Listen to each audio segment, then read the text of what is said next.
একটা অ্যাম্বুলেন্স এসছে, সাইড দিয়ে যান তো ভাই।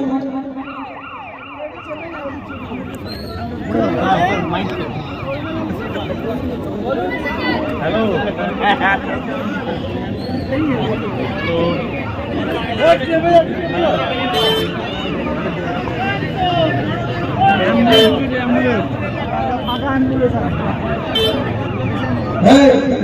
এখন কি হবে এটা? এখন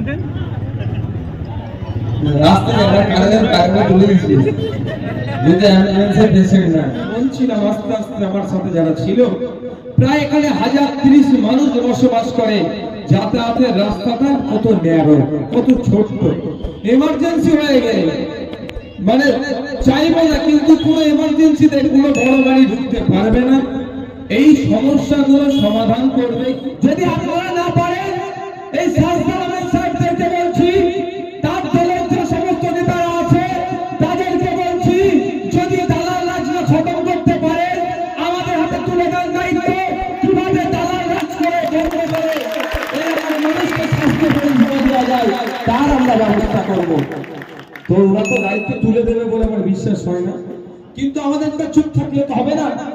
আমি রাজ্যের সরকারের কাছে আমি ইউনিক আইডিয়া শেয়ার করেছি। আমি বলেছি ব্লক হসপিটাল থেকে কলকাতার নামি দামি সরকারি হসপিটাল পর্যন্ত প্রতিটা হসপিটালের সামনে ডিসপ্লে বোর্ড লাগিয়ে দেওয়া হোক।